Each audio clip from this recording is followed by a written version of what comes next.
새 첫 해가 시작이 되었습니다. 첫 해가 시작됐는데 저는 오늘 먼저 축복합니다. 올 한 해 365일 모든 날들이 주 안에 임만을 복이 있길 주로 축복합니다. 아멘. 여호와 니시하길 바랍니다. 아멘. 여호와 이레의 복을 받으시길 바랍니다. 아멘. 여호와 샬롬 하시길 바랍니다. 아멘. 여호와 라파 하시길 바랍니다. 아멘. 여호와 치루게트 하시길 바랍니다. 아멘. 여호와 에베네스 하시길 바랍니다. 아멘. 사람이 이 처음 출발할 때요, 목적지가 확실해야 돼요. 뭐든지 그렇잖아요. 그러니까 목적지가 어디냐, 목표가 어디냐가 중요합니다. 이게 없으면 사람이 어떻게 해요? 방향이 없어요. 목표가 없으니까요, 그냥 사는.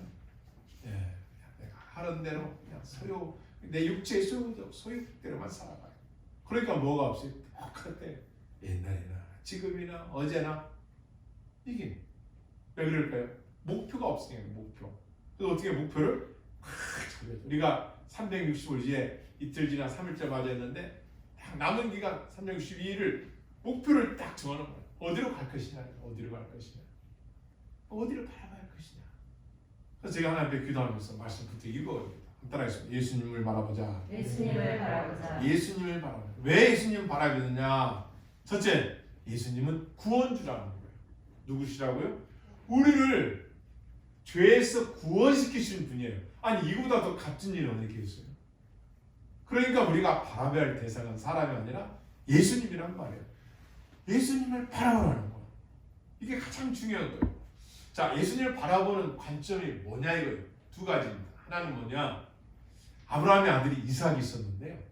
이삭을 어떻게 했어요? 너 모리아산에 3일길 가가지고 이삭을 번제로 잡아들여요. 번제는 뭐예요? 여러분 육간집에 가면 고기를 뜰 때 뼈만 남기고 다 발라내는 거. 태워서 드려야 돼. 다. 그 아들을 그렇게 드리라는 거예요. 100년 만에 준 아들을 드리라는 거예요. 뭘 말하는 거예요? 철저한 희생을 말하는 거예요. 두 번째로는 예수님을 바라봐야 할 이유 중에 또 한 가지는 예수님은 속지 양으로 오신 거예요. 속지의 제사의 제물로 된 거예요. 왜요? 흠이 없어야 돼요. 깨끗해야 돼요. 그분이 누구예요? 하나님뿐이 없죠. 우리 인간은 에덴 동산에서 전적 타락되었기 때문에 인간은 인간을 구원할 수가 없어요. 그래서 예표하신 거예요. 구약의 모든 제사는 이 땅에 죄가 없으신 분이 와야만이 너희가 구원받을 수 있다는 것을 예표해 주신 거예요. 제물은 흠이 없어야 되니까 그분이 성육신 인카네이션 하신 예수 그리스도인 거예요. 그래서 우리 두 번째로는 흠없이 이 땅에 오신 예수님, 제물로 오신 예수님을 기억해요. 이걸 뭐라 하는데요? 유월절 어린 양. 이걸 기억하라는 것이죠. 속량하기 위하여 오셨다는 거예요. 세 번째로는 따라했어요. 예수님은 우리를 온전케 하신 분이다. 온전케 하신 분이다. 인생을 살면서요, 인간이 인간을 온전케 한다. 어려워요. 안 됩니다. 하나님 아니고서는 그 사람을 온전케 할 수 없어요. 여러분과 내가 올 한 해 운동도 하고 공부도 하고 목표도 세우겠지만 나라는 사람의 정체성 그리고 인격이라는 이 신앙의 뭐라고 그래, 신앙의 완성도를 가르칠 수 있는 것은 사람이 아니라 하나님이시죠. 하나님은 우리를 변화시킬 수 있는 분이에요. 인간은 안 돼요. 그래서 우리는 세 번째로는 우리를 온전케 하시는 예수님을 바라봐야 돼요. 왜 바라면 한번 찾아뵙겠습니다. 히브리서 9장으로 넘어가 보시면요. 히브리서 9장 보겠습니다. 11절. 9장 11절. 그분이 어떤 분이냐요? 11절. 읽겠습니다. 그리스도께서는 장래 좋은 일에 대제사장으로 오자 손으로 짓지 아니한 곳 이 상조에 속하지 아니한 그 크고 온전한 장막으로 말미암아 염소와 송아지의 피로 하지 아니하고 오직 자기의 피로 영원한 속죄를 이루사 단번에 성소에 들어가셨느라. 영원한 속죄 제물로 단번에 우리를 위하여 대제사장으로서 피 흘려 죽어주셨다는 그분을 바라보라는 거예요. 이게 가장 기독교의 핵심입니다. 핵심. 예수님을 바라보라는 거예요. 또 바라봐야 할 네 번째 목적은 따라해보겠습니다. 예수님을 본받아야 된다. 마태복음 11장 20절 말씀이요. 나는 마음이 온유하고 겸손하니 나의 멍에를 메고 나를 배우라. 나는 마음이 온유하고 겸손하니 따뜻한 분이라는 거예요. 겸손한 분. 성 어거스틴이 이렇게 말했어요. 그리스도는 누구를 말하느냐? 첫째도 겸손, 둘째도 겸손, 셋째도 겸손. 낮추는 사람이라는 거예요. 겸손한 사람이라는 거예요. 나의 멍에를 메고 나를 배우라, 나를 따르라 이거예요. 또 요한복음 13장 10절 말씀에 예수님이 성도의 선생님으로서 너희도 행하게 하여 본을 보였느니라. 내가 거룩하니 너희도 거룩하라. 예수님을 본받으라고, 거룩하라고, 나를 따라오라고, 본을 배우라고 우리에게 나타나셨다는 거예요. 그러므로 고린도 10장 1절처럼 그리스도를 본받는 자가 되라. 이것이 성경이 우리에게 주신 말씀입니다. 올 한해 누굴 본받으라고요? 그렇죠. 예수님을 본받아야 돼요. 여러분 성경 구약에 보면 사울이라는 이스라엘 초대 왕이 있어요.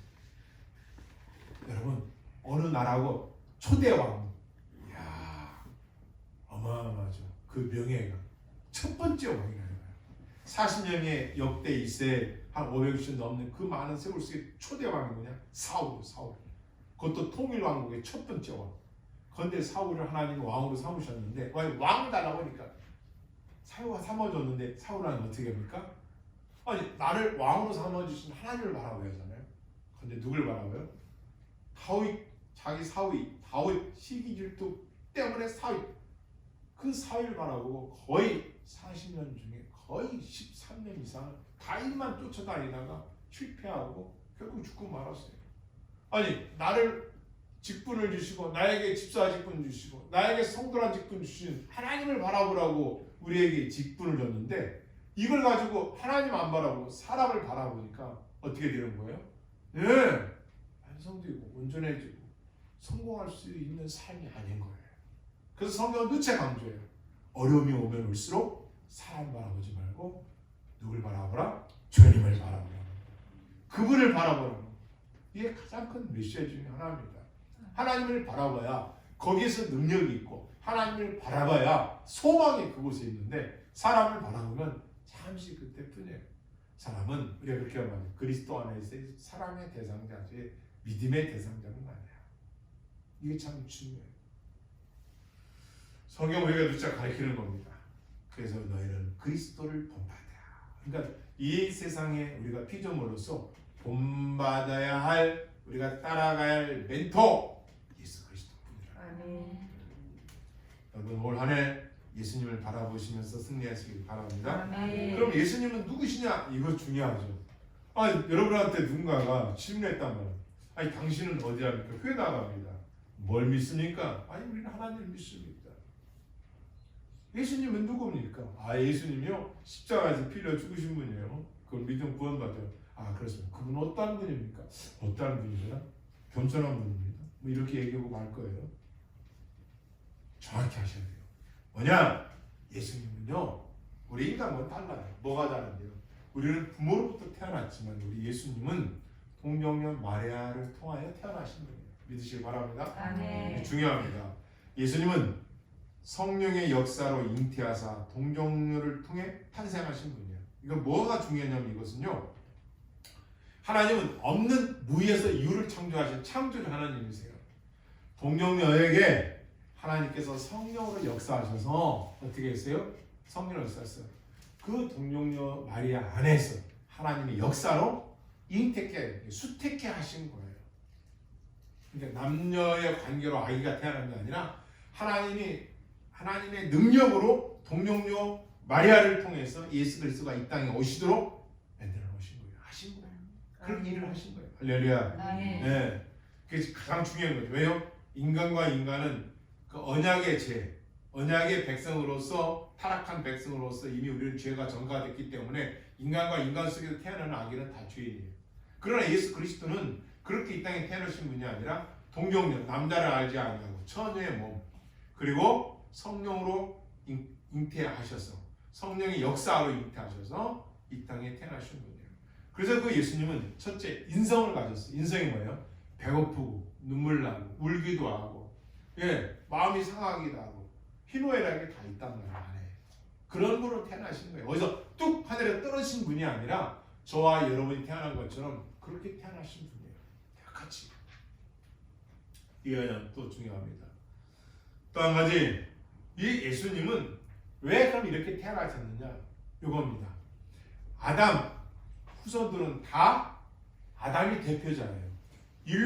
모든 인류의 대표자가 아담이에요. 근데 이 아담이 하나님 말씀에 불순종해서 죄가 들어서 죽음이 들어왔어요. 그 죄로 타락된 거예요. 그러면 그 죽음으로, 죄악으로 타락된 인간들이 아무리 낳고 해도 선한 의지가 없는 거예요. 정적 타락됐기 때문에. 그 인간은 누구든지 구원주가 될 수 없어요. 세상의 많은 종교들은 교주를 믿고 하는데 아니, 다 그것은 아니죠. 예수 그리스도만 있군요. 왜 그러냐? 아담 후손들은 아담과의 언약 백성의 후손들이기 때문에 그렇지만 예수님은 아담이 아닌 하나님으로부터 첫 언약에 신령한 자, 즉 하늘에서 나신 자. 이걸 제가 읽어드릴게요. 첫사람은 땅에서 났으나 흙에 속한 자이거니와 아담이 말해요. 둘째 사람은 누구예요? 예수 그리스도. 하늘에서 나셨으니 흙에 속한 자가 아니라는 거죠. 이거 중요한 말씀이죠. 그러니까 죄가 전가되어 태어난 분이 아니라 죄가 전가된 것은 아담이고 예수 그리스도가 오신 분은 새로운, 우리가 예수 그리스도 믿음으로 새로운 피조물이 되는 하나님의 친백성이 되는 은혜를 베푸시기 위하여 첫 번째 하나님의 백성으로서의 우리를 언약의 백성으로 아담의 후손이 아니라는 걸 보여주시는 거예요. 그래서 하나님의 자손이 되는 줄을 믿습니다. 아멘. 그러니까 아담의 자손에서 예수를 믿기만 하면은 거기로부터 예수님으로 우리가 접붙임이 되므로 해서 양자가, 하나님의 양자가 되므로 인하여 구원의 백성이 되는 새로운 피조물이 된 것이죠. 그리고 이걸 이제 언약의 백성이다 이렇게 일컫는 것입니다. 예수 그리스도는 또 한 가지 한인경 안에 신성이 있어요. 신성이 뭐냐? 하나님의 성품. 그러니까 예수님이 무리를 걸으시고, 그죠? 막 병든 자를 고치고, 이게 다 뭐예요? 기적이죠, 우리가 볼 때는. 그런데 예수님은 평상 하나님이시니까. 그분은 통치자예요. 그분은 치료자, 구원주예요. 그분 안에 신성. 그래서 이 신성은 예수 그리스도 안에 인성과 신성이 같이 들어있는데 변함없이, 혼합 없이, 분열 없이, 분리 없이 똑같이 있는 거예요. 그래서 우리가 믿는 하나님은 따라서 성삼위, 삼위일체 하나님이시다. 삼위일체 하나님이시다. 삼위일체 하나님이세요. 성부, 성자, 성령, 삼위 하나님이신 거예요. 그분을 우리가 믿는 거예요. 우리 편에서는 뭐 아버지, 아들, 성령 이렇게 우리가 보여주지만 하나님 편에서 그분에서 우리 인간에게 이해를 돕기 위해요. 성부, 그분이 창조주 하나님이고 그분이 구속주 하나님이세요. 그분이 성령님이세요. 같으신 분이에요. 그러나 의격은 달라요. 1격, 2격, 3격. 그러나 의격은 다르지만 다 동격이고 동일 본질이에요. 한 분이면서 세 분으로 있다. 왜 그럴까요? 이 세상에 많은 이단들이 있어요. 에비온파라고요. 초대교회 때 뭐요? 예수님의 인성만을 인정해요. 인성. 어떻게 신령한 하나님이 이 땅에 신성을 입고 올 수 있느냐? 못 온다. 못 믿는다. 인성만 믿는다. 에비온파들이 있었어요. 또 이들은 그래서 안 믿는 거예요. 인성만을 믿고 강조하고 또 신성을 믿지 않는 거예요. 그러다 보니까 어떤 게 나타나느냐? 이 세상에 가연설이라는 게 나타나요. 뭐가 나타나요? 가연설. 가연설은 뭐예요? 가면을 쓰고 나타났다는 거예요. 누가? 예수님이. 가면을 쓰고 왔다는 거예요. 이 세상에 가면을 쓰고. 또 한 가지 양자설이 있어요. 양자설 뭐냐? 사람이 태어났는데 애라는 사람이 너무나 실하기 좋아. 너무 착해. 그래서 하나님이 그를 독생자 예수님으로 구원주로 인정해 주었다. 양자. 친아들이 아닌 양자로 인정하다. 이게 양자설이에요. 그래서 이 세상에 가장 큰 이단의 이단. 가연설 주장하는 자들과 양자설을 주장하는 자들이에요. 이들은 초대교회부터 교회사에 아주 강력한 이단들이었어요. 이들이 바로 영지주라고 이렇게 합니다. 신성만 강조하는 영지주의자들을 말합니다.